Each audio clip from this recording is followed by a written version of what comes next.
नमामि धन्वन्तरिमादिदेवम् सुरासुरैर्वन्दितपादपद्मम् लोके जरारुभयमृत्युनाशनं दातारमीशं विविधौषधीनां शङ्खं चक्रं जलौकां दधतं मृतघटं चारुदोर्भिश्चतुर्भिः सूक्ष्मस्वच्छातिहृद्यं शुकपरिविलसन् मौलिमम्भोजनेत्रम् कालाम्भोदोज्ज्वलाङ्गं कटितटविलसच्चारुपीताम्बराढ्यं वन्दे धन्वन्तरीतं निखिलगदवन् प्रौढदावाग्निलीलं प्रौढदावाग्निलीलं प्रौढदावाग्निलीलम्।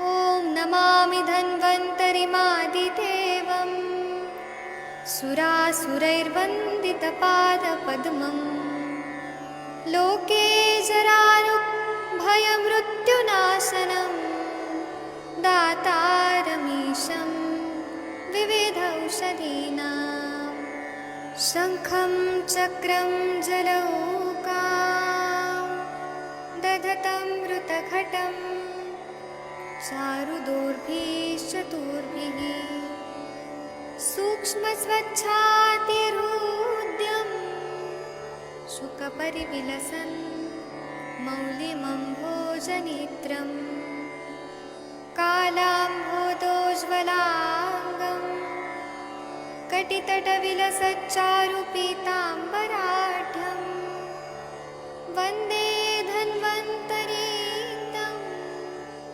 निखिलगदवन् प्रौढदावाग्निलीलं प्रौढदावाग्निलीलं प्रौढदावाग्निलीलम्।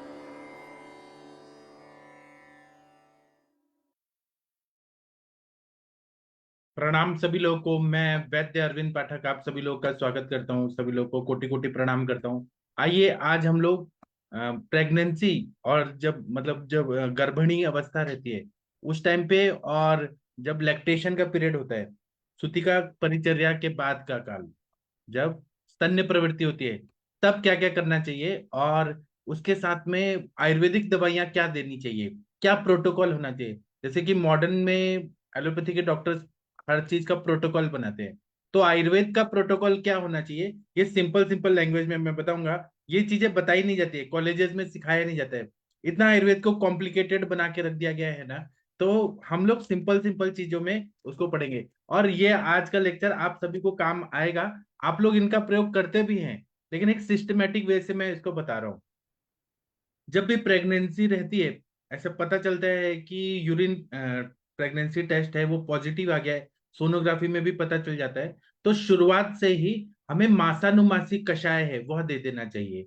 हर महीने का कषाय बताया गया है, और उसकी गोलियां भी मार्केट में अवेलेबल है। और आप अगर आपकी सिटी में नहीं अवेलेबल है तो आप लोग बनाइए उन चीजों को। वाग्भट संहिता, वो जो काढ़े हैं शारीर स्थान में, और दूसरे ग्रंथों में भी है, उसी को आधार बना के ये दवाइयां बनाई गई हैं। इनका प्रयोग तो ऐसे एबॉर्शन जब होता था बहुत ज्यादा, या फिर मिसकैरेज हो जाता था, उसके बाद देने के लिए बोला था। लेकिन हमारे जो वैद्य लोग हैं, जो वृद्ध वैद्य हैं, उन्होंने कहा कि इसको हम कंटिन्यू देंगे। तो क्योंकि पहले के जमाने में क्या होता था कि बहुत सारे बच्चे होते थे, एक परिवार में 12-12 बच्चे, तो बहुत सारे बच्चे होते थे तो बहुत सारे बच्चे मर जाते थे। तो वह सब ना हो, आजकल तो समय बदल गया है, लेकिन तब भी एबॉर्शन और मिसकैरेज तो होता ही होता है। तो हमें मासानुमासी ये देना चाहिए, और उससे, और हर महीने में जो ग्रोथ होती है उसको भी ये प्रोटेक्ट करता है, उसको ये एनहांस करता है, इसलिए ये महीना मासानुमासी हमें मेडिसिन देना चाहिए। दूसरा है कि हमें जो भी मेडिसिन दे रहे हैं उसके साथ में अनुपान दूध रखें। तो वो ज्यादा फायदा करेगा। और जब हृदय का जब होता है, पंचमे मनः षष्ठे बुद्धि, और हृदय जब शुरू होता है, शुरुआत होती है, तो हम लोग जैसे तीसरे चौथे महीने में हृदय बनने लगता है, तो दूध उस समय जरूर देना चाहिए। गाय का दूध माता को जरूर पिलाना चाहिए। और दूसरा क्या है कि शालीपर्ण्यादि क्वाथ, उससे शीरपाक बना के अगर दे दिया जाए तो वो बहुत ही अच्छा फायदा करता है। दूसरा, जब पंचमे मना षष्ठे बुद्धि है, तो मेद्य द्रव्यों का प्रयोग अगर हम लोग करें, जैसे कि शंख पुष्पी है, जटामांसी है, ब्राह्मी है, वचा है, और ऐसे बहुत सारे जो मेद्य दवाइयां हैं, उनका प्रयोग अगर हम लोग उस समय करें।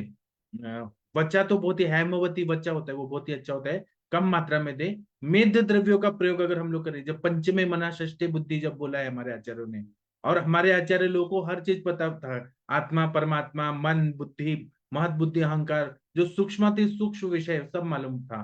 तो उस हिसाब से हमें फॉलो करते हुए, आप तो वचन के हिसाब से वो सब मेडिसिन देंगे तो ज्यादा अच्छे से ग्रोथ होती है। और बच्चे का जो ये रहता है डिलेड माइलस्टोन, आईक्यू लेवल कम होना, डाउन सिंड्रोम, एडीएचडी, ये सब नहीं होता है।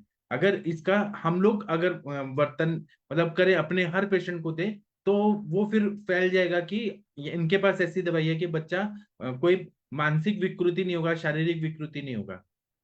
फर्स्ट ट्राइमेस्टर जब होता है, पहला 3 महीना जब होता है, तो गर्भिणी को उल्टी आती है बहुत ज्यादा, क्योंकि सारा ब्लड सर्कुलेशन बच्चे के पोषण की तरफ जाता है, तो उल्टी आती है, ये स्वाभाविक प्रक्रिया है। तो हमें आयुर्वेद से क्या देना चाहिए? एलोपैथी के डॉक्टर जो हैं वो अगर एंटासिड दे रहे हैं या प्रोटोन पंप इनिबिटर दे रहे हैं, पेंटाप्रेजोल, ओमेप्रेजोल, रैनटेक, ऐसे द्रव्य दे रहे हैं एंटासिड वगैरह, तो वो गलत है। वो हमें गलत मतलब सप्रेस नहीं करना चाहिए।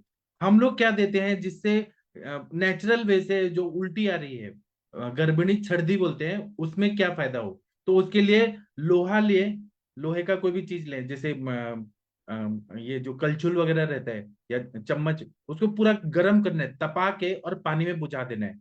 जब ऐसे बुझाएंगे फिर वो ठंडा हो जाएगा, वो पानी अगर पीने के लिए दें, तो यह जो लौह को ऐसे गर्म करके क्या है, इससे ना उल्टी बंद हो जाता है पूरी तरह से।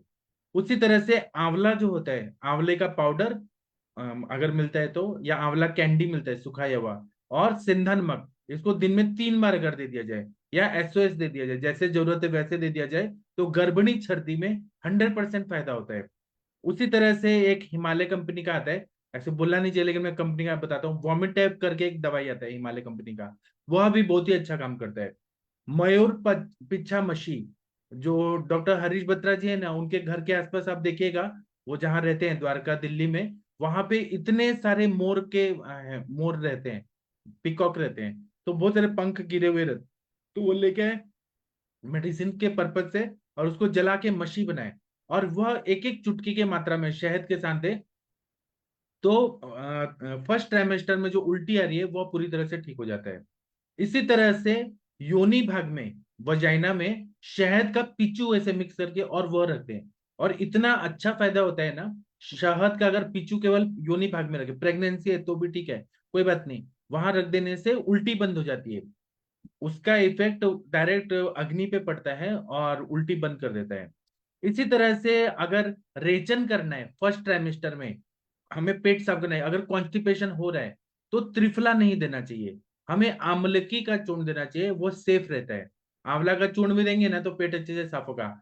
हरितकी जैसे द्रव्य या एरंड हरितकी, मतलब बहुत स्ट्रांग दवाइयां नहीं देनी है, क्योंकि फर्स्ट ट्राइमेस्टर में ही या तो स्पॉटिंग होने का चांस होता है। और ऐसा बोला जाता है कि जो गर्भिणी अवस्था होती है, तेल में पात्र रख के आप चल रहे हैं, तो इधर उधर छलक जाएगा तो गिर जाएगा, इतना हमें रक्षा करनी पड़ती है। तो कोई भी त्रिफला चूर्ण भी नहीं देना है, त्रिफला गूगल भी नहीं देना है हमें, मतलब कोई भी ऐसा परगेटिव लैक्सेटिव नहीं देना है पेट साफ करने के लिए।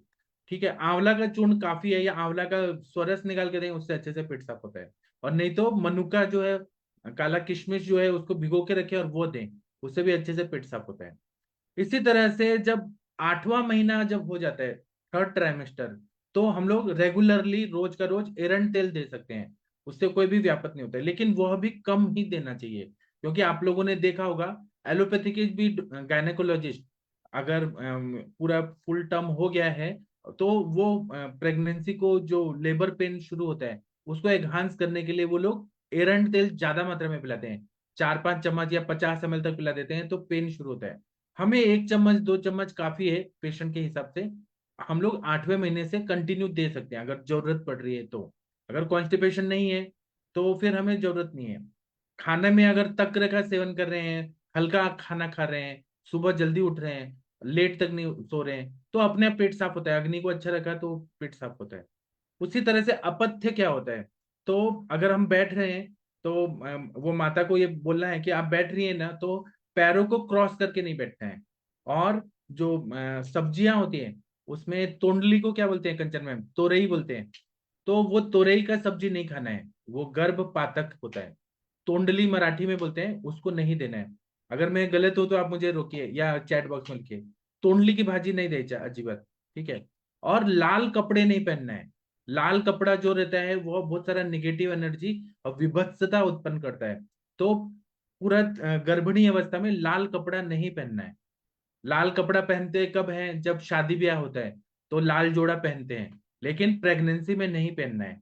उसको हमेशा याद रखें। ऐसे और भी अपथ्य है कि खुले बाल करके ऐसे सुनसान जगह में जहाँ पीपल वगैरह का वृक्ष है, शमशान है, वहां पे नहीं जाना चाहिए, क्योंकि भूत प्रेत की आत्माएं रहती हैं, वो आक्रांतित करती है और गर्भिणी पे ज्यादा अटैक करती है। तो क्योंकि उस टाइम पे मन भी अस्थिर रहता है, स्थिर नहीं रहता है। तो ये भी कुछ नियम है, उसको फॉलो करना चाहिए। इसी तरह से कुछ कॉन्ट्राइंडिकेटेड मेडिसिन जो हैं प्रेगनेंसी में नहीं देना है। तो उष्ण और तीक्ष्ण द्रव्य नहीं देना है। जैसे चित्रकादिवटी अगर कोई दे रहे हैं प्रेगनेंसी में, भूख नहीं लग रहा है तो चित्रकादिवटी, ये गलत है, नहीं देना चाहिए। उष्ण और तीक्ष्ण जितने भी द्रव्य हैं वो बिल्कुल भी नहीं देना चाहिए। और रसकल्प है तो रसकल्प भी ध्यान से दें। हो सके तो हर्बल दवाइयां ही दें, हर्बो मिनरल दवाइयां, रसकल्प ना दें। उसको अवॉइड करना चाहिए, क्योंकि वो किस तरह से बना है क्या नहीं बना है, और वो प्लासेंटल रूट से बच्चे को ज्यादा नुकसान कर सकता है। तो इसलिए रसकल्प अवॉइड करना चाहिए। उसी तरह स्वर्णकल्प दे सकते हैं। स्वर्णकल्प में पहला फर्स्ट ट्राइमेस्टर में लघुमालिनी वसंत, सेकंड ट्राइमेस्टर में मधुमालिनी वसंत, और थर्ड ट्राइमेस्टर में स्वर्णमालिनी वसंत, वो दे सकते हैं। लेकिन रसकल्प जो है वह पारागंधक से बनाई हुई दवाइयां, वो थोड़ा अवॉइड करना चाहिए। उसी तरह से छठवां महीना, षष्ठे बुद्धि, बुद्धि का निर्माण कब होता है? तो 6वें महीने में होता है। उस टाइम पे मेध्य द्रव्य में सारस्वतारिष्ट और ब्राह्मीवटी अगर दे दिया जाए, बच्चा इंटेलिजेंट होगा। और सारे बच्चे जो हैं वो हरिहर सर की तरह इंटेलिजेंट होंगे, महेंद्र सर की तरह इंटेलिजेंट होंगे। मतलब वो बच्चे में जब हम जैसे बीज है उसमें अगर अच्छा खाद डालेंगे, पानी डालेंगे, तो वो पूरा पेड़ अच्छा रहेगा, पूरी जिंदगी अच्छा रहेगा। उसी तरह से अगर गर्भ जब बन रहा है 9 महीने में, उसकी निर्मित हो रही है, उस टाइम पे हमने माता को ब्राह्मीवटी खिला दिया, सारस्वतारिष्ट, तो जो बुद्धि का विकास होगा वो इतना बढ़िया होगा, इंटेलिजेंट होंगे वो लोग। उसी तरह से गोघृत और गोदुग्ध, ये अगर दे दिया जाए तो बहुत ही अच्छा फायदा होता है, क्योंकि गोघृत और गोदुग्ध जो है वो सत्व गुण बढ़ाने वाला है और मेद्य बताया गया है। भैंस का जो घी है, भैंस का दूध है, वह तमोगुण बढ़ाने वाला है, निद्रा उत्पन्न करने वाला है, अभिसंधि है, स्त्रोतस को अवरुद्ध करता है। भैंस का दूध नहीं देना है। दूसरा बात है कि मॉडर्न डॉक्टर्स ये बोलते हैं कि इतना प्रोटीन, इतना कार्बोहाइड्रेट, इतना फैट्स जाना चाहिए, तो इसीलिए वो लोग फिश और मिल्क ये बोलते हैं कि आपको खाने में रोज खाना है, अंडा रोज खाना है। लेकिन आयुर्वेद जो है वो बोलता है कि दूध के साथ मछली नहीं खाना चाहिए, दूध के साथ और नॉनवेज नहीं खाना चाहिए। अगर जो लोग आयुर्वेद को फॉलो करते हैं वो लोग जरूर इस बात को जानते होंगे कि विरुद्ध चीजों अगर बच्चे में गई तो क्या क्या विकृतियां हो सकती हैं। उसी तरह से अगर ना पर वजाइनल अगर लीक हो रहा है, स्पॉटिंग होने लग रहा है, फर्स्ट ट्राइमेस्टर में भी बहुत सारे होने लगता है, तो क्या देना चाहिए, ये क्वेश्चन आता है। तो एलोपैथी के डॉक्टर्स, गायनेकोलॉजिस्ट क्या बोलते हैं कि आप बेड रेस्ट करो, फिर उसके बाद में पैर ऊपर करके सो, फिर बोलते हैं कि ऑस टाइटनिंग करेंगे हम लोग। आयुर्वेद में हम क्या दे सकते हैं जब स्पॉटिंग या लीकिंग हो रहा है पर वजाइनली, और वो प्रेग्नेंट भी है और हमें बच्चे को बचाना भी है? तो मूत्र संग्रहणीय गण आप लोग देखिएगा, चरक सूत्र स्थान 4th चैप्टर में है। मूत्र संग्रहणीय गण के जो द्रव्य हैं, 10 द्रव्य, उसमें से जो जो अवेलेबल है वो अगर दे दिया जाए तो वह पूरी तरह से उसको रोक देते हैं। यहाँ पे एक लॉजिक है कि मूत्र संग्रहणीय गण जो है वो कषाय रसात्मक है। वह जितना भी लीक हो रहा है ना, औस के पास में कषाय रस की वजह से वो हील कर देता है, चिपका देता है। और कषाय रस के वजह से एक वो, और मूत्र में एक तरह से जो एमनियोटिक फ्लूइड या जो भी पानी का स्त्राव हो रहा है उसको वो पचा देगा और यूरिन के थ्रू से निकाल देगा। मूत्र संग्रहण का मतलब ये नहीं है कि यूरिन को ही बंद कर देगा, यूरिन को निकालेगा लेकिन अच्छा क्वालिटी का यूरिन निकालेगा, मतलब वेस्ट जो है वो निकालेगा, और पानी इधर उधर से जो लीक हो रहा है उसको कंट्रोल कर देगा। इसलिए मूत्र संग्रहणीय गण को स्पॉटिंग के टाइम या लीकिंग जब हो रहा है तब देना चाहिए। और आप लोगों को खुद भी फायदा होगा अगर आप लोग देंगे। आप लोगों को फायदा मतलब आप लोगों को पेशेंट में रिजल्ट आएगा तो आपको ये बात पे विश्वास हो जाएगा। उसी तरह से बहुत सारे पेशेंट ऐसे आते हैं जो ओलिगो हाइड्रोएमनियास ऐसे रहते हैं कि एमनियोटिक फ्लूइड कम है ना, ऐसा सोनोग्राफी में पता चलता है। और ज्यादातर सीजरियन करने का ये कारण बताया जाता है कि पानी कम हो गया, पानी लीक हो गया, पानी ये हो गया वो हो गया, बच्चे के गले में नाल पड़ गई, तो सीजरियन करो। ऐसे कंडीशन में हमें क्या करना है, तो क्लेद वर्धन वाले द्रव्य जैसे नारियल का पानी दे दीजिए, जूसेस दे दीजिए, फ्रूट जूस दे दीजिए, और स्वर्ण मलिनी वसन दे दीजिए, तो वो पूरा ठीक कर देता है। क्लेद बढ़ाने वाली गन्ने का रस दे दीजिए, तंडुलोदक दे दीजिए, मतलब क्लेद जो इससे बढ़े, शरीर में पानी बढ़ जाएगा, तो ये जो है ओलिगोहाइड्रोएमनियाज, एमनियोटिक फ्लूइड की कमी होना, वह ठीक हो जाता है। और मैंने तो अपने प्रैक्टिस में बहुत सारे लोग को दिया है, डॉक्टर्स ने कहा कि अब सीजरियन प्लान करना पड़ेगा 1 हफ्ते बाद, पानी कम हो गया है। वो मेरे पास है कि आप क्या दे सकते हैं, मैंने नारियल का पानी दे दिया, गन्ने का रस बोला कि आप भरपेट जितना पी, अग्नि बढ़ा के, अग्नि बढ़ाने के लिए लवण भास्कर चुन दिया, मतलब सिंपल सिंपल अजमोदादी चुन दिया, ऐसे सिंपल दवाई दे के और बोला कि आप भरपेट पानी पीजिए, प्यास लगती है तो पानी पीजिए, और अग्नि मंद हो इतना पानी नहीं पीना है। तो उससे क्या हुआ कि क्लेद वर्धन वाले द्रव्यों से ओलिगोहाइड्रोअम्नियस ठीक हो गया और नॉर्मल डिलीवरी हुई। इसी तरह से अगर लैक्टेटिंग मदर्स हैं, उनको मतलब जो दूध पिला रही हैं बच्चों को, सुतिका अवस्था के बाद से जब शुरू हो रहा है, तो अगर सुतिका अवस्था में या बाद में मछली और दूध अगर दिया जा रहा है, तो यह जो है यह बहुत ज्यादा नुकसान करता है साथ में देने में।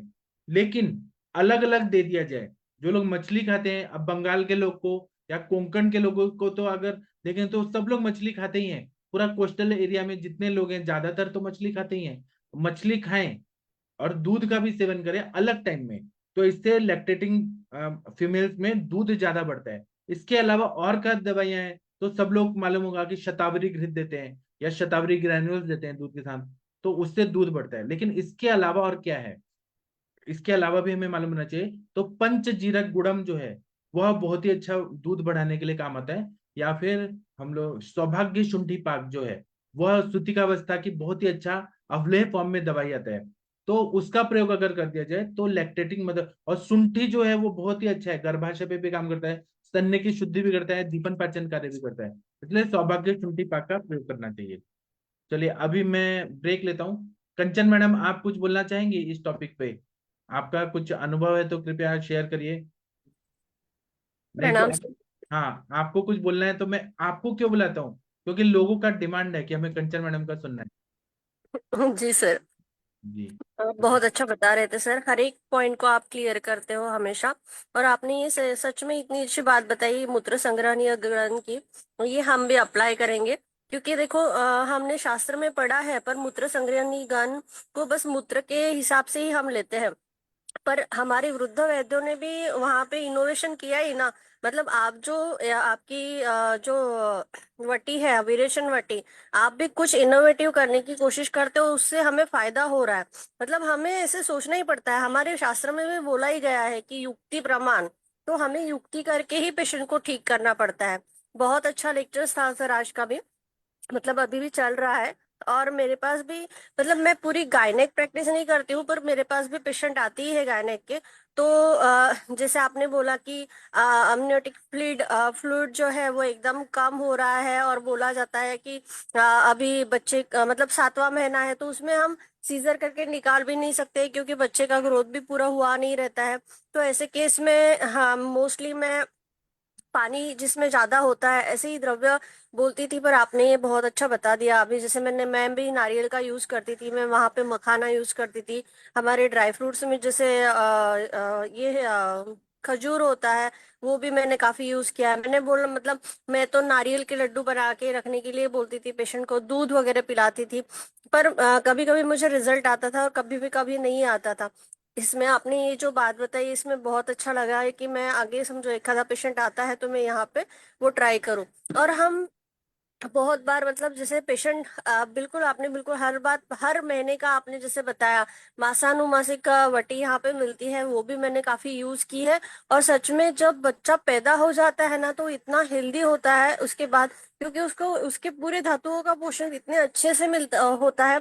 और आपने जो है मतलब कि जैसे फर्स्ट ट्राइमेस्टर में जैसे उसको वोमिटिंग होती है तो जैसे बताया है, तो मैं मोस्टली जैसे कि धनिया का पानी, बड़ी शॉप का पानी, या फिर ये नारियल का पानी वगैरह उसको पीने के लिए बोलती हूँ। हम जैसे इलायची होती है ना, उसको इलायची का भी काढ़ा बना के उसको पिला सकते हैं। सच में वोमिट बहुत अच्छा काम करती है, मैंने भी दे के दिया था। काम दूधा भी मैं देती हूँ बहुत बार, मोती पिष्टी भी मैं देती हूँ, तो उसके रिजल्ट भी बहुत अच्छे हैं। और हम जैसे गुलकंद में मिक्स करके मोती पिष्टी और रजत भस्म भी मैंने दिया हुआ है, तो उसके भी बहुत अच्छे रिजल्ट आते हैं। पेशेंट का बहुत पैरों में स्वेलिंग वगैरह भी रहता है तो थोड़ा फ्लूइड रिटेंशन, तो उन्हें बोला जाता है अच्छे से कि आप बहुत ज्यादा पानी, एक्सेस पानी मत पियो, जितना जरूरी है उतना पानी, और पैर को लटका के मत बैठो। वेट गेन हो जाता है बहुत बार ऐसे पेशेंट में, तो उसके लिए भी हमें समझाना पड़ता है। अगर पूरा अच्छा हेल्दी लाइफस्टाइल है उसका और बच्चा अच्छा है तो बहुत अच्छी प्रेगनेंसी, मतलब नॉर्मल प्रेगनेंसी होती है। पर बहुत आजकल कैसे रहा है ना कि बहुत पैम्पर्ड हो जाती है फीमेल वो टाइम पे, तो उन्हें बिल्कुल मतलब काम मत करो, ये मत करो, नीचे बैठो मत। पर पुराने जमाने में फीमेल बहुत काम करती थी सर, ये पीरियड में भी। बस बहुत बोझा उठाना वगैरह उनसे नहीं बोला जाता था, पर पानी भरना है, छोटे छोटे बकेट्स में लाना है, वो सब काम करती थी। पोछा लगाना है, पहले तो मिट्टी के घर होते थे तो मिट्टी से वो पूरा अच्छे से साफ करती थी घर को। तो मतलब यहाँ पे ना थोड़ा सा हमें एक्सर्शन नहीं बोलूंगी पर एक व्यायाम की जरूरत है। हम तो वो आजकल वो भी नहीं देखते हैं, वो व्यायाम बिल्कुल मतलब जीरो हो गया है। मतलब चलना कंपलसरी, मतलब अगर डॉक्टर ने बोला कि थोड़ा मॉर्निंग वॉक कर लो तो वो उतना हो जाता है, बाकी कोई नहीं, काम वाली बाई रहती है नीचे बैठ के। इसीलिए फिर वो सीजर करना या फिर मतलब नॉर्मल डिलीवरी बहुत कम हो गई है आजकल। और थोड़ा सा भी कोई तकलीफ हो गया तो फिर डॉक्टर बोल देता है कि नहीं आप अभी, हम नॉर्मल डिलीवरी के लिए वेट नहीं कर सकते, हम सीजर कर डालेंगे। तो और बहुत बार प्लासेंटा नीचे के साइड में है बहुत बार, तो ऐसे होता है कि ब्लीडिंग वगैरह स्टार्ट हो जाती है पेशेंट में, तो वहां पे जरूरी है कि वहां पे उसको पेशेंट को लिटा के रखो, उसको हील करने के लिए प्रॉपर मेडिसिन दो। और फिर कुछ दिन के बाद वो जैसे नॉर्मल हो जाती है तो एक नॉर्मल रूटीन काम करे वो, उसका खाना पीना, तो वहां पे हमें जरूरत होती है। पर बहुत बार ऐसे होता है कि सब चीजें नॉर्मल चल रही है और उसको एक्स्ट्रा पैम्परिंग की वजह से बिठा देते हैं, वेट गेन भी होता है, बच्चा भी हेल्दी पैदा होता है।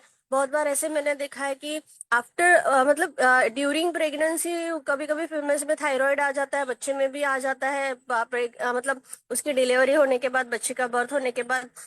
बहुत बार मैंने डायबिटीज भी देखा है, मदर मदर में भी देखा है, फिर बाद में डिलीवरी होने के बाद दोनों में भी डायबिटीज देखा है मैंने, थायराइड भी देखा है। तो मतलब यहाँ पे बहुत ज्यादा संतर्पण कर देते हैं तो वो भी गलत है। तो हमें हर चीज मतलब, हमारी पैथी एक बैलेंस की पैथी है, तो हमें हर चीज को बैलेंस करना है। खाना पीना, आहार विहार, मतलब जो भी हम चीजें कर रहे हैं उसमें सब में बैलेंस चाहिए। जी सर। और मुझे ये बात कहना है कि क्या हुआ कि मेरे भाई की वाइफ का ना ये चल रहा था, प्रेगनेंसी चल रहा था। तो जो सच बात है वो मैं बता रहा हूँ।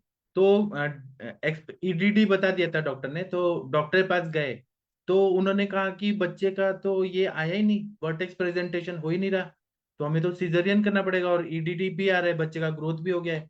तो उन्होंने मेरे भाई की वाइफ को बोला कि आप पोछा लगाओ, जैसे पहले के जमाने में बैठ के पोछा लगाते थे ना, वो लगाओ और आप देखो। और वो एमबीबीएस एमडी डॉक्टर हैं, गायनेक में उन्होंने एमएस किया है, वो भी बीजे मेडिकल कॉलेज पुणे का, गोल्ड मेडलिस्ट। इतना मतलब फिर मुझे ऐसे लगा कि ये क्या बोल रही है। फिर उन्होंने ये बताया, समझाया सबको, मेरे मम्मी पापा भी थे, कि पहले के जमाने में जब आटा पीसते थे ना ऐसे चक्की में, तो कितना एक्सरसाइज होता था घर में। पहले पहले के जमाने में क्या होता था कि चावल जो हम लोग खाते हैं ना, वो ऐसा चावल नहीं खाते थे हम लोग, खेत से लाए और ऐसे नहीं, उसको पहले बॉईल किया जाता था। बॉईल करके फिर उसको सुखा के धान को, फिर कूट के, और फिर वो उसको चावल बना के फिर यूज होता था। तो वो जो चावल था पचने में लघु होता था, और अग्नि संस्कार एक हो चुका है, वो अगर खाते थे तो कभी कोई बीमारी नहीं होता था। तो वो सब काम जो थे ना, वो गर्भिणी अवस्था में भी कराए जाते थे। या फिर पहले के जमाने में जो गेहूं वगैरह आता था, उसको सूप से ऐसे फटकना के कार्य, ये सब जो एक्सरसाइज होता था ना, उससे ब्लड सर्कुलेशन अच्छा होता था, मसल्स का सब एक्सरसाइज बराबर होता था। अब जो ज्वाइंट फैमिली होती थी ना, उसमें सभी स्त्रियों को, माता बहनों को मालूम होता था कि क्या क्या जरूरी है। तो कभी भी ऐसे देखा जाए ना कि सीजरियन नहीं होता था। जैसे एनिमल्स में होता है, नॉर्मल डिलीवरी होती है, उनके थोड़ी ना सिजेरियन करते हैं, लेकिन आजकल ये सब चीजें बंद हो गई हैं। तो सिजेरियन का प्रमाण बढ़ गया है। एक तो कमर्शियल पर्पस भी है उसका कि पैसा ज्यादा मिलता है, और डराओ और पैसा कमाओ, डराओ पैसा कमाओ, ये आज के जमाने में है। लेकिन जब सिजेरियन हो जाए, 2-3 सिजेरियन हो जाए, तो उसके बाद कितना प्रॉब्लम होता है, वो टाके दुखते हैं, कितना प्रॉब्लम होता है। तो नॉर्मल डिलीवरी के लिए ये सब चीजों को पालन करना चाहिए कि एक्सरसाइज जो है वो प्रॉपर होना चाहिए। ठीक है। उसी तरह से गर्भिणी को ना बस्ती नहीं देना चाहिए, ये हमेशा याद रखें, नहीं देना चाहिए। लेकिन अगर बस्ती देना ही है तो 8वें महीने में अलाउड है। बाकी पहले, दूसरे, तीसरे, चौथे, इन सब में बस्ती नहीं देना चाहिए। दूसरा क्या है कि अगर IUGR है, इंट्रा यूट्राइन ग्रोथ रिटार्डेशन, जो बोला जाता है कि बच्चे का ग्रोथ अच्छे से नहीं हो रहा है, तो इसमें बृहणीय गण से सिद्ध क्षीर बस्ती बोला गया है, अपने वाग्भट में बोला है। तो बृहणीय गण में कौन कौन से द्रव्य है, आप लोग एक बार सुनिए और याद कर लीजिए। एक है शतावरी, ये बृहण करता है। अश्वगंधा, बला, अतिबला, विदारी, क्षीर विदारी, गोक्षुर, सारीवा और यष्टि मधु। इनका क्या करना है कि सब चूर्ण ले गए 50-50 ग्राम, और इसका 10 ग्राम या 5 ग्राम ऐसे आप क्षीर पाक बनाएं। और उस क्षीर पाक बनाने के बाद उसमें मधु डालें, जितना पेशेंट के हिसाब से युक्तिपूर्वक जरूरी है उतना लें। और जो मिश्री होता है जिसको हम खड़ी साकर बोलते हैं, वो डालें। तिल तेल डालें और गाय का घी डालें। इसको अगर डाल के और बस्ती दे दें, है ना। तो मात्रा बस्ती में देना है तो उस हिसाब से आपको डिसाइड करना पड़ेगा। नॉर्मल बस्ती देना है तो नॉर्मल बस्ती, वो भी कब देना है, तो IUGR की कंडीशन है तो देना है। तो इससे क्या होता है कि IUGR, intra uterine growth retardation में 100% फायदा होता है। और आयुर्वेद जो काम करता है वो दूसरा कोई पैथी ऐसे काम नहीं करता है।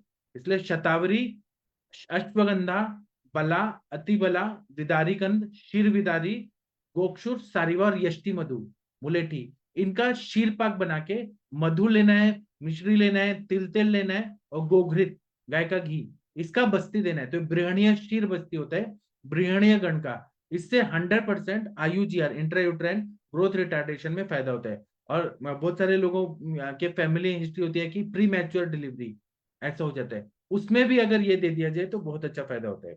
इसी तरह से अगर शताब्दी बस्ती है, तो शताब्दी बस्ती अगर 15 दिन पहले, EDD जो है एक्सपेक्टेड डिलीवरी डेट, उसके 15 दिन पहले से दे दिया जाए रोज, मात्रा बस्ती के रूप में 50 ml 60 ml दे दिया जाए, तो इससे क्या होता है कि कॉन्ट्रेक्शन प्रॉपर टाइम पे शुरू होते हैं। और तेल का बस्ती देने से जो पेल्विक मसल्स हैं वहां पे स्नेहन हो जाता है, वहां लिगामेंट्स हैं और जो भी है ना, स्नेहन हो जाता है। तो पेनलेस डिलीवरी होने के चांसेस बढ़ जाते हैं और सुखपूर्वक प्रसव होता है। बच्चे को भी निकलने में आसानी होती है और माता को भी। और ऐसा बोला जाता है कि माता जब ये देती है, बच्चा जन्म लेती है, तो इतना पेन होता है, इतना पेन होता है कि असहनीय पेन होता है। तो वह ना हो इसलिए बस्ती उस टाइम पे शताब्दी तेल का बस्ती देने से बहुत अच्छा फायदा होता है। चरक संहिता में ये बताया है शताब्दी तेल। उसी तरह से सितोपलादी चूर्ण और यष्टि मधु अगर प्रेगनेंसी में दे दिया जाए, थोड़ा थोड़ा दे दिया जाए, तो पूरा प्रेगनेंसी सफल होता है। क्योंकि सितोपलादी चूर्ण है वो हमारा शोष रोगाधिकार में, राज्यक्षमा में बताया, एक तरह से वो बृहण करता है, सभी धातुओं का पोषण करता है, अग्नि को भी प्रदीप्त करता है। और यष्टिमधि तो बृहणीय गण में है ही, संधान्य गण में है ही, मेध्य है ही, हर चीज में यष्टिमधि तो काम आता ही है। लेकिन इतना ज्यादा ज्यादा अगर देंगे तो उल्टी आएगा, थोड़ा थोड़ा देना है। और यष्टि मधु जो है वो बृहणीय है, सब कुछ है उसमें, संधान करने के भी गुण है, सब कुछ है। लेकिन ज्यादा मात्रा में वमनोपक बताए, तो हरिहर सर से पूछे, जब भी वो वमन कराते हैं यष्टि मधु ज्यादा डालते हैं तो उल्टी आने लगता है। तो यष्टि मधु को ज्यादा नहीं देना है, कम मात्रा में वो ये काम करता है, ज्यादा मात्रा में वमनोपग काम करता है। इसी तरह से गर्भ स्त्राव अगर हो गया है तो उस टाइम पे आमावस्था बहुत ज्यादा होती है, अगर किसी का मिसकैरेज हो गया है तो वो अगर ऐसे पेशेंट हमारे पास है तो स्नेहन नहीं करना है, उसमें हमें आम पाचन करना है। और क्योंकि वहां पे आम गर्भ का कुछ ना कुछ अंश रहा है, और आम में स्नेहन नहीं करना चाहिए, वहां पे दीपन पाचन अनुलोमन नहीं करना चाहिए, इसको हमेशा याद रखें। और अगर कोई हमारे पास आजकल ऐसे पेशेंट आ रहे हैं जो 40+ एज है और प्रेगनेंसी रह रही है ना, तो ज्यादा एज या 35 एज के बाद जो प्रेगनेंसी रह रही है तो उसमें डीप ब्रीदिंग एक्सरसाइजेस जो रहती है, अनुलोम विलोम, और तो ये डीप ब्रीदिंग एक्सरसाइजेस जो है वह ज्यादा अच्छे से काम करती हैं। इसी तरह से मुझे और भी बताना है, आप लोग कुछ बोलना चाहते हैं तो बोलिए। वीना मैडम आप कुछ बोलना चाहती हैं? मैं कंटिन्यू बोल दूंगा फिर याद नहीं रहेगा। अंजलि मैडम आप कुछ बोलना चाहती हैं, बोल सकती हैं। वीना मैम, वर्षा कौशिक मैम कुछ बोलना चाहती हैं? आप लोग का कोई अनुभव बताना चाहती हैं, बताइए प्लीज। चंपा मैडम आप कुछ बोलना चाहती हैं? महेंद्र सर आप कुछ बोलना चाहते हैं? अगर सुनना चाहते हैं तो मैं और बताऊंगा, बोलिए बोलिए। हरिहर सर आप कुछ बोलना चाहेंगे आपके अनुभव से? प्रेगनेंसी में या डिलीवरी में क्या आप लोग देते थे उस टाइम पे? हरिहर सर सुन पा रहे हैं? नहीं, आप लोग को सुनना जी है। सर। हाँ, मैं आप कुछ बोलेंगे, मैंने टिप्स देंगे सर अनुभव से? नहीं सर, कोई आयुर्वेदिक नहीं दिया है सर। अच्छा, आयुर्वेदिक नहीं दिए, ठीक है। नहीं। हाँ, वर्षा मैडम आप कुछ बताना चाहेंगी? जी सर, प्रणाम सर। मैंने अपनी प्रेग्नेंट मतलब जितने भी पेशेंट आते हैं उनको जैसे लो बीपी वाले रहते थे तो उनको लवण भास्कर देने से बीपी में भी रिजल्ट अच्छा मिलता था, और उनको भूख नहीं लगना, उल्टी होना, ये सब होता था, वो भी ठीक हो जाता था। और कुछ पेशेंट में ये होती ही है प्रॉब्लम की, नौजिया वोमिटिंग की, तो उनको सर वो जैसे मैम लोग बताती थी कि मुनक्का फालसा का रस पीने के लिए देना, या नींबू अष्टक चूर्ण, तो उससे काफी अच्छा रिजल्ट मिल जाता था।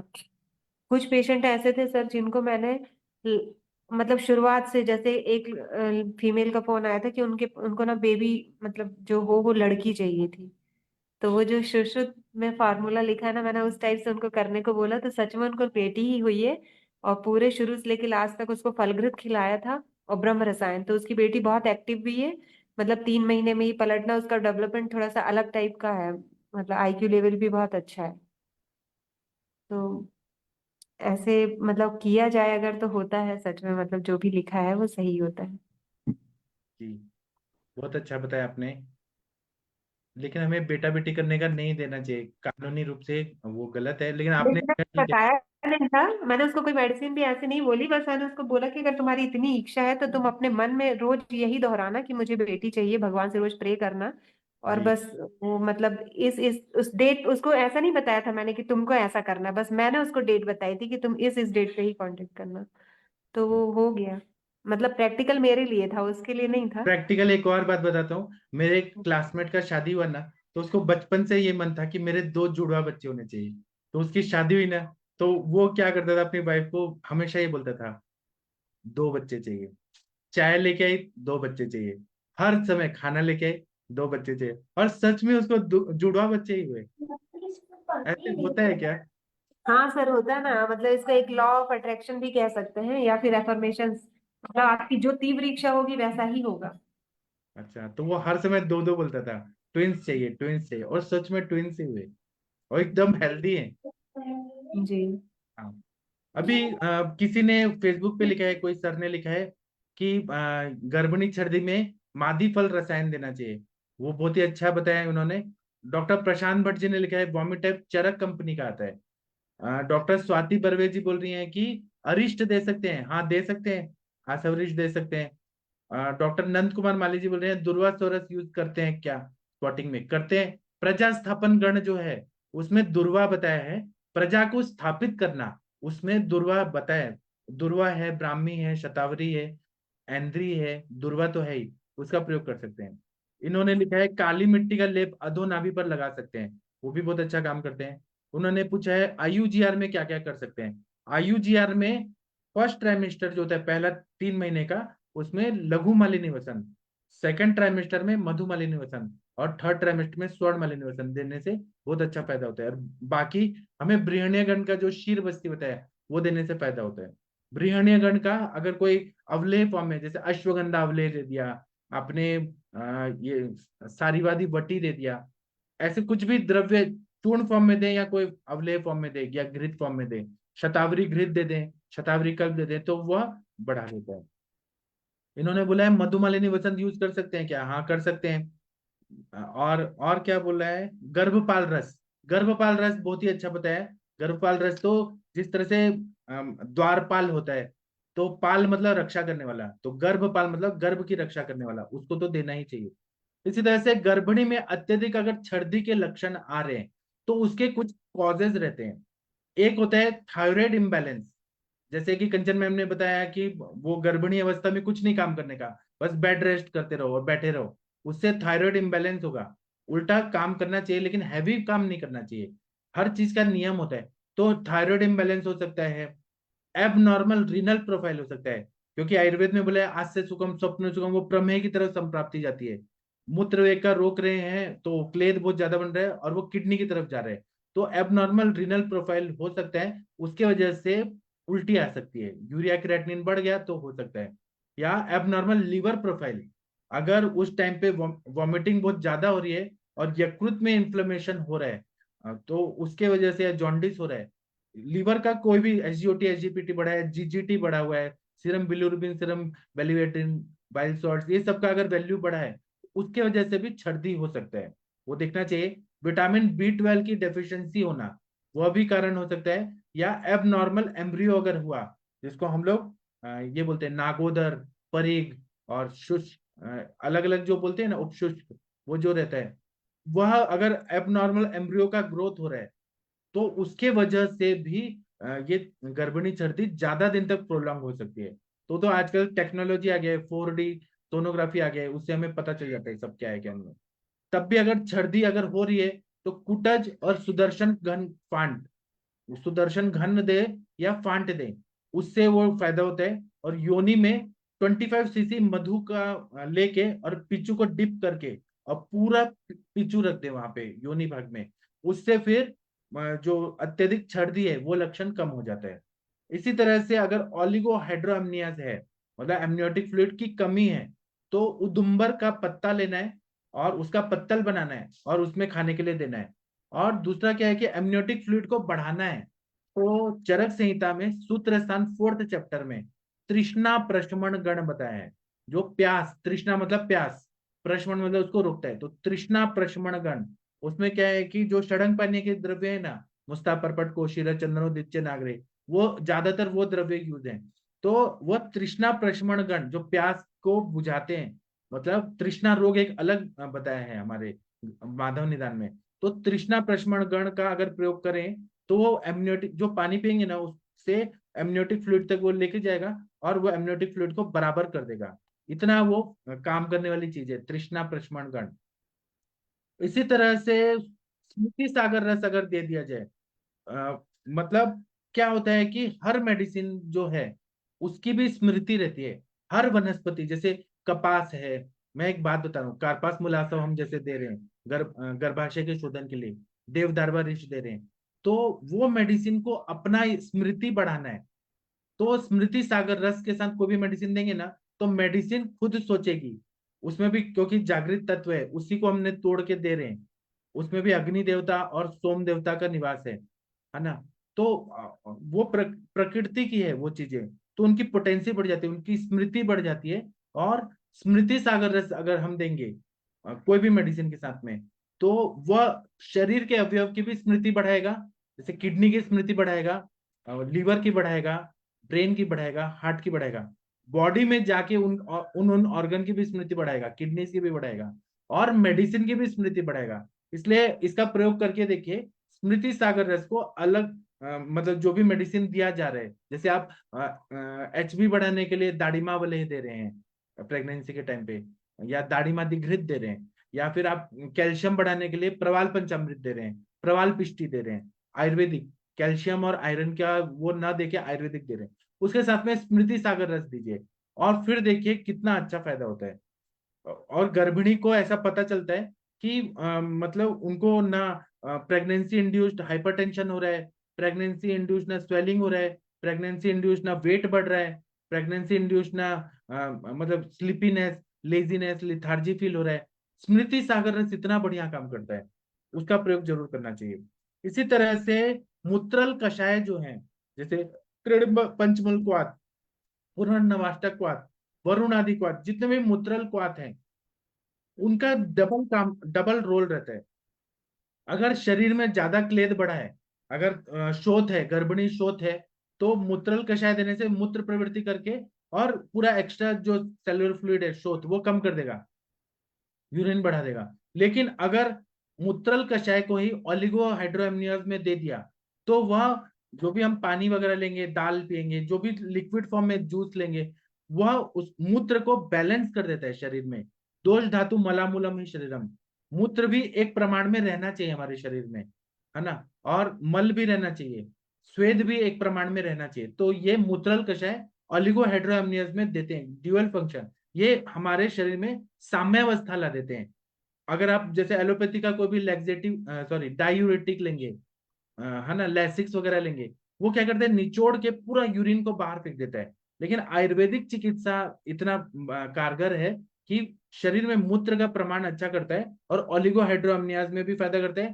पॉलीहाइड्रोअम्नियाज जिसमें ज्यादा एमनियोटिक फ्लूइड ज्यादा बढ़ गया है, पॉलीहाइड्रोअम्नियाज हो गया है, उसमें भी काम करता है। और अगर प्रमेह हो रहा है, प्रेगनेंसी इंड्यूस्ड डायबिटीज हो रहा है और उसमें आविल मूत्रता बहुमूत्रता हो रही है, उसमें भी मूत्रल कषाय यूरिनेशन निकाल के और मूत्र की शुद्धि कर देता है, इतना बढ़िया ये काम करता है। इसी तरह से 7th मंथ में अगर यूएसजी में कार्डियक एक्टिविटी दिख रही है तो हमें और क्या करना चाहिए, कार्डियक एक्टिविटी को और अच्छा करना है तो हार्ट का जो रिदम है डॉपलर से अगर अच्छा से दिख रहा है, सोनोग्राफी में भी हमें पता चल रहा है सोनोग्राफी करते टाइम, उसको और अच्छा करना है तो शताब्दी बस्ती दे सकते हैं। बस्ती पहले नहीं देना है, 7वें 8वें महीने में थोड़ा थोड़ा हम कभी कभी दे सकते हैं। और शालीपर्णी शीर पाक दे सकते हैं। या कभी कभी क्या होता है, कार्डियक एक्टिविटी कम दिख रही है, अच्छे से नहीं दिख रही है, तो उसको अच्छा करने के लिए शालीपर्णी आदि शीर पाक देना है। करंज पत्र को घी में और सेंधा नमक में भून के, थोड़ा सा सेंधा नमक और करंज में, सेंधा नमक बहुत कम डालना है, इसको सुबह शाम दे दिया जाए तो यह भी कार्डियक एक्टिविटी को बहुत अच्छा कर देता है। करंज वनस्पति आप लोग को मालूम है। और यह 3-3 दिन में दिया जाए, फिर रोक दिया जाए, फिर 3 दिन दिया जाए, फिर रोक दिया जाए, तो ये बहुत ही अच्छा फायदा करता है। अभी आप लोग कुछ बोलना चाहते हैं, बोलिए प्लीज। मैं और बोलूंगा लेकिन रुक रुक के बोलूंगा, एक ही दिन सब बोलूंगा ना तो कुछ याद रहेगा, कुछ भूल जाएंगे। कंचन मैडम आप कुछ बोलना चाहती हैं तो आप बोलिए प्लीज। Ji sir. एक्चुअली मैं एक केस के बारे में बताना चाह रही थी कि मतलब मेरा एक एक्सपीरियंस रहा है। मैं 2004 में करीब करीब औरंगाबाद में थी, तो वहाँ पे एक सर्जन के अंडर में काम करती थी। तो वहाँ पे ना एक पेशेंट की डिलीवरी हुई थी और उसको सीजर से बेबी को निकाला गया था। तो पेशेंट का ना पूरा मतलब उसके टाकों में पस हो गया था। तो उसके टाकों को फिर ना पूरा ओपन करके, वो करीब करीब मैंने उसको 1 महीना तक देखा हुआ सर। मतलब पूरे टाके ओपन कर दिए थे, मतलब पूरा पेट ही ओपन था उसका, क्योंकि बहुत सेप्टिसिमिया हो गया था अंदर पूरे ऑर्गन्स में, पस पस। हर दिन उसका ड्रेसिंग होता था ओटी में जाके, वो मैंने बिल्कुल रोज रोज देखा। वो मतलब बच्ची को फीड ही नहीं कर पाई। मतलब ऐसे, इसीलिए मैं बताना चाह रही हूँ कि यहाँ पे हम सीजर को 100% रोकने की कोशिश करें, क्योंकि ये सीजर होने के बाद हर पेशेंट एकदम नॉर्मल हो ऐसे नहीं है। बहुत बार सीजर के बहुत सारे बड़े बड़े कॉम्प्लिकेशंस होते हैं। मैंने 1 महीना तक तो उसको पूरा ड्रेसिंग में देखा था। तो मैंने देखने के बाद मतलब मुझे ऐसे लगा था कि मतलब बच्चा पैदा करना भी कितना मुश्किल हो गया आजकल। तो उसको देखने के बाद ऐसे जिंदा रहने की इच्छा नहीं रही होगी शायद वो पेशेंट में, क्योंकि रोज वही ओपन, पूरा ओपन पेट वो खुद देख पाती थी, क्योंकि उसका वो बिना एनेस्थेसिया ही उसका वो पूरा ड्रेसिंग वगैरह होता था। तो उसे पेन भी होता था उसमें पूरा, जैसे वो सलाइन वाटर से वॉश कर रहे हैं वो सब देख पाती थी। उसके पूरे ऑर्गन्स दिखते थे पूरा। मतलब रोज ड्रेसिंग करने के बाद भी उतना ही पस वहां पे होता था उसके पेट में। तो मतलब यहाँ पे हमें पेशेंट को ऐसे ही समझाना है कि जो दिनचर्या, हम जैसे गर्भिणी की दिनचर्या है और आहार है, उसका विहार है, वो पूरा हम उसको सेट करके दे। जो भी आयुर्वेद के पास गर्भिणी आ रही है, तो उन सब ने उनको बिल्कुल उनकी सब जो चीजें हैं वो पूरी चेंज करनी चाहिए। आउटसाइड फूड बंद करना चाहिए उनका। उनको थोड़ा हल्का फुल्का प्राणायाम, योगा करने के लिए प्रवृत्त करना चाहिए। थोड़ा वॉकिंग बोलना चाहिए। तो हम शायद ऐसी बहुत बड़ी कंडीशंस बाकी लोगों के लिए रोक सकते हैं सर। जी सर। जी, बहुत अच्छा बताया आपने। अभी हम ना कोई और कुछ बोलना चाहते हैं, वीना मैडम या कोई और बोलना चाहते हैं इस टॉपिक पे? कुछ हाँ बोलिए प्लीज। हाँ हाँ सर, बोलूँ मैं? हाँ। अभी अभी नेक्स्ट ईयर की ही केस है सर। 3-4 बार उसका एबॉर्शन हुआ था। एलोपैथिक की मेडिसिन खाती थी और फिर बाद में हमारे पास आई और रत्नागिरी में डिलीवरी के लिए चली गई। पूरा प्रेगनेंसी उसने आयुर्वेदिक ही ले लिया। बहुत अच्छी बच्ची थी, काम करती थी पूरा के पूरा। मगर उसकी ड्यू डेट आ गई तो भी हेड फिक्स नहीं हुआ था। तो सीजर करना पड़ेगा ऐसा बोल दिया। तो हमने बस्ती दे दिया सर उसको। 4 दिन पहले ही वो हॉस्पिटल में जाके 4 दिन के बाद सीजर के लिए ही एडमिट हो जाओ ऐसा कह दिया। तो हेड फिक्स नहीं है, इसके लिए सीजर करना पड़ेगा। तो 3-4 दिन सिर्फ सहचर तेल का और 2 बस्ती मैंने सिर्फ तिल तेल के ही दे दिए सर, 30-30 मिली के। और उसके बाद में वो जब गई तो बोले कि हेड फिक्स हुआ है, अभी सीजर की कुछ जरूरत नहीं है। और पेन्स आने लगे। वो नॉर्मल डिलीवरी उसकी हो गई सर। और मुझे ये पूछना था, आज का लेक्चर बहुत अच्छा हुआ है सर। थोड़ी अलग अलग चीजें भी सीखने को मिली इसमें। मगर रामदास जी अवार्ड है तो वो तो हर महीने मात्रा बस्ती देना ऐसा बोलते हैं, ग्रंथों में मात्रा कहा है बस्ती कि दे सकते हैं, मात्रा हाँ बस्ती दे सकते हैं, हाँ। नॉर्मल बस्ती नहीं देना चाहिए। मात्रा मुझे भी डर लगता है क्योंकि ग्रंथों में कहा है, वो कहते हैं आत्मविश्वास के साथ कि हम देते हैं, हम देते हैं। नहीं, मगर वो जो देने के बोल रहे हैं वो सच है। मेरे भी पेशेंट ने ये हाँ जो हाँ शतपुष्पादि तेल का पूरा नॉमिनल लिया है और अच्छा फायदा हुआ है, लेकिन मात्रा बस्ती, हाँ नॉर्मल मात्रा बस्ती नहीं। बस्ती। हाँ हाँ, नॉर्मल बस्ती नहीं। हम भी मात्रा बस्ती, मगर मैं 8 महीने के बाद ही देती हूँ सर। मगर ये तो अभी अभी की केस है। अ, इसका उपयोग होता ही है बस्ती का। शतपुष्पादि तेल का दे दिया या शीरबला का दिया ना, बहुत ही हाँ अच्छा, नॉर्मल डिलीवरी के चांसेस बढ़ जाते हैं, हाँ। 100% बढ़ते हैं। जी, thank you sir. Thank you ma'am. तो अभी हम सेशन बंद करते हैं। हर रोज एक नया नया टॉपिक होगा। अब हम वही वही रिपीट नहीं है, नया नया करेंगे रोज रोज। ठीक है? तो थैंक यू, प्रणाम सभी लोगों को। अब हम शाम को 9 बजे रात को मिलते हैं, फिर हम केस टेकिंग करेंगे। जिनको भी पेशेंट लेके आना है 9 बजे आइए, अपना फीस ले लीजिए, कंसल्टेशन फीस अपने पास रखिए और केस टेकिंग के लिए बुलाइए। ठीक है? तो मैं सेशन बंद करता हूँ। थैंक यू, प्रणाम सभी लोगों को।